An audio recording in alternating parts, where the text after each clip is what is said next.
Austin Matthews slighted again? And will Cowan get a hard look at training camp? Both of these questions and more will be tackled on today's edition of the Locked On Leafs podcast, part of the Locked On Podcast Network. It's your team every day.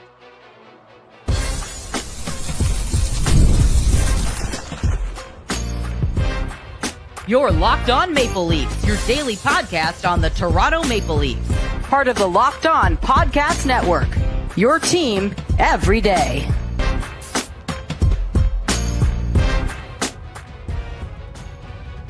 Hello and welcome into the Locked On Leafs podcast, a daily Maple Leaf-centric podcast hosted by myself, Mike DiStefano, and my co-host, Dave Morassutti. Today's episode is brought to you by FanDuel. Football season is around the corner. Visit the FanDuel app today to start planning your futures bets now. The hockey season also around the corner. We're just a few weeks away now from training camps, from everybody returning, getting back into the building. You already see, a few players who have made their way back into Toronto. Matthews was around last weekend. Chris Tanev, I know he's somewhat local, but he was back in town for that charity event last weekend. I'm sure we'll see a whole bunch more people end up flocking back down to Toronto with camp getting underway fairly soon. Dave, I don't know if you saw the latest slander on Austin Matthews. We kind of talked about this a little bit last week, how we thought that, the public was a little bit, the fan base even, was a little bit worried about, Matthews declining without Mitch Marner. And, we both thought that it was a little premature and is pretty much going to end up being a prove-it year that he can get it done without a premier superstar winger. But I didn't realize that there was as many industry people who had the same sentiment. The NHL Network puts out their rankings each and every week, or every year, and they have him as the 7th best center. Not 7th best player, 7th best center in the NHL. What the heck is up with that? That's ridiculous.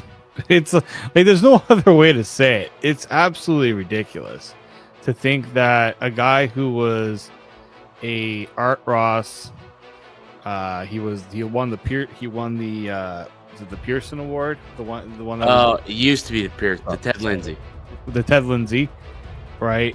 He's won multiple Rocket Richards, and okay, you can if even if he didn't get into like the top 3, if he's in the top 5, I can live with that. For him to be outside of the top 5 is slander. It's slander in my opinion. Yeah, no, I completely agree with you. It's something I did not expect to see. I mean, I know obviously a lot of people sitting there talking about, Matthews and how much he's going to miss Marner, but to not have him in the top 5, I think is quite criminal considering what he's proven over the course of his career. I get it. Injuries have definitely crept up and are a real thing and a real concern. But in terms of pure skill and what he can do, man, there's no doubt that he's a top 5 player. The rankings from NHL Network were as follows. Connor McDavid, followed by Nathan McKinnon and Leon Draisaitl. I'm okay with that ranking. I'll tell you that. I'm okay with that top 3 ranking from the NHL Network. And then it goes Sasha Barkov, Sidney Crosby, Jack Eichel, and then Austin Matthews at number 7. And you could, Barkov, I could take it or leave it as Barkov being the better player over Austin Matthews. He's a captain of, the back-to-back Stanley Cup champions, and he's a force. He's a two-way threat. He's a Selke candidate, point-per-game Selke guy, perennial Selke winner, not just a candidate. I can make that argument, or I can understand that argument to have Barkov there. But I'm not so sure Crosby at his age is still considered, the better player over Austin Matthews. And as good as Jack Eichel is, I still don't see Eichel quite being the better player over Austin Matthews. For me, I think that he's probably 4 or 5, and it's kind of criminal for him to be any lower than that, though. I do. I honestly do. Because I even saw, I don't know if you saw that there was a video posted about, who'd you take over who? And Mike Rupp actually said I would take a healthy Jack Hughes over Austin Matthews. He had Matthews ranked 9th in his, because I saw his ranking.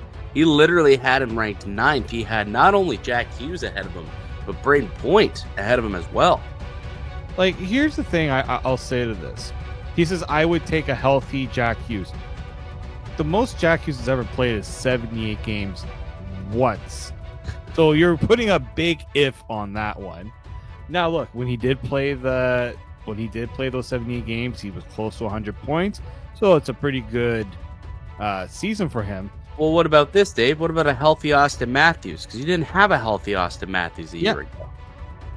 So if you're putting asterisks on it for, a player to be healthy, well, a healthy, dominant Austin Matthews is a top 5 player in the world, let alone top 5 center in the world.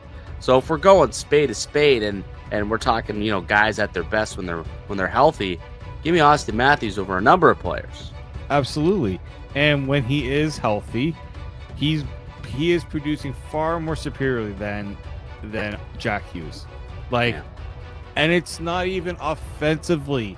It's the two-way play. If you're telling me which of the two players I'd rather have in all situations, I would pick Austin Matthews over Jack Hughes. Yeah, there's no debate about that. Yeah. Zero debate. I completely agree. I don't, again, we talked about it on our last episode. You can go check it out. But, it's going to be a prove-it year for Austin Matthews, not just for the fans.